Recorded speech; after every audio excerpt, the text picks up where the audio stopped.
यामध्ये आम्ही 23 नातू आहेत सर्व.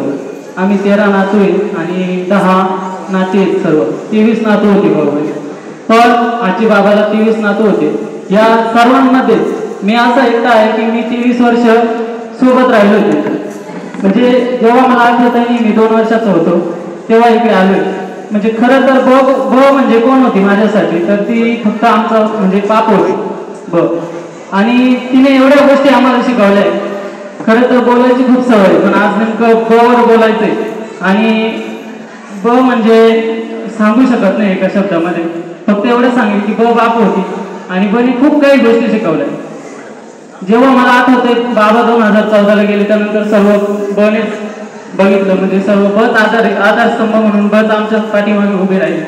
आणि मामान ते तर होते सर्व, पण मामान ते सर्व कामाला असल्यामुळे आणि आम्ही पहिले सर्व म्हणजे आम्हाला सर्वांनाच वाटायचं की बाबा हे आपले खूप प्रेमळ आहे आणि ब थोडी कठोर होती. कारण ब सर्वांना बोलायची, म्हणजे मनात काही राहत नव्हतं तिच्या, परंतु ती अशी बोलायची. पण मला एक गोष्ट जाणवली की जेव्हा जेव्हा मामा मावशी ते बोला भेटायला यायचे तेव्हा इकडून ते सांगून जायचे बोला की अर्ध्या तासामध्ये आम्ही पोहोचू, अर्ध्या तासाने पोहोचल्यावर तुला कॉल करू. आणि मामा त्यांचा जर अर्ध्या तासाने फोन आला नाही ब मला आंबा म्हणायची. आणि जेव्हा माझे शिक्षक स्टाफ पण आला होता घरी तेव्हा ब मला डायरेक्ट म्हटली की आंबा म्हणे जा पाणी घेऊन ये म्हणे त्यांना. आणि मी नंतर शिक्षक गेल्यावर बला म्हटलो अगं ब आंबा नको म्हणा, आता मी शिक्षक झालो. ब म्हणायची तू किती मोठा झाला ना, कलेक्टर जरी झाला तरी तू माझ्यासाठी फक्त आंबाच राहशील.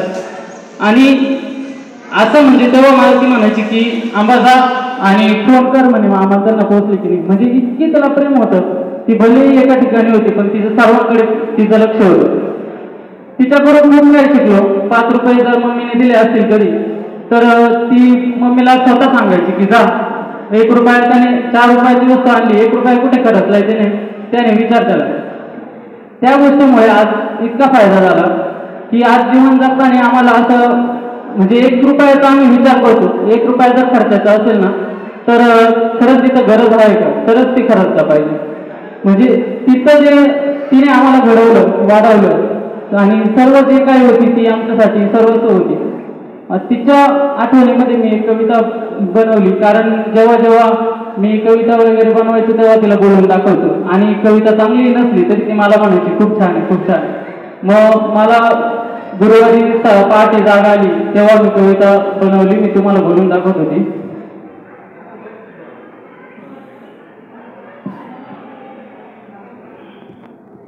पहा पहा गोतावळा हा माझ्या बाबाचा मळा.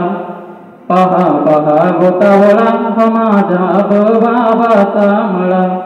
चिंचाच्या या शेतात त्यांनी कष्ट इथे सोसिले. त्या कष्टातून बाबांनी मुले असे घडविले. वाढवतो पिढी घडवतो मुले, वाढवतो पिढी घडवतो मुले.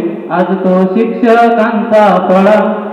पहा पहा गोतावळा हा माझ्या बाबाचा मळा. गोंडेगावची मुलगी झाली ढांगड्यांची सुन. नाही फिटणार जन्मभर हे कधीच तिचे ऋण. सोबत आणि आठवणीने, सोबत आणि आठवणीने भरून येतो गळा. पहा पहा गोतावळा हा माझ्या आजी बाबाचा मळा. दादा अण्णा आप्पा नाना करतात योग्य विचार. दादा अण्णा आप्पा नाना करतात योग्य विचार. सिंधुबाई सरला आणि संगीताला माया अतूट पार.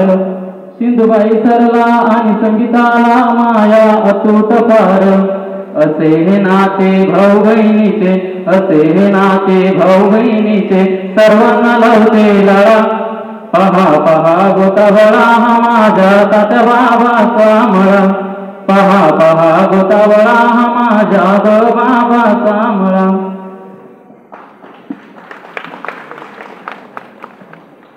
अमोलसाठी खरोखर एक जोरदार टाळ्या झाल्या पाहिजे. अतिशय कवी मनाचा आहे तो आणि त्याने रचलेली बवर जी कविता आहे तर अतिशय सुंदर अशी कविता त्याने केलेली आहे. यानंतर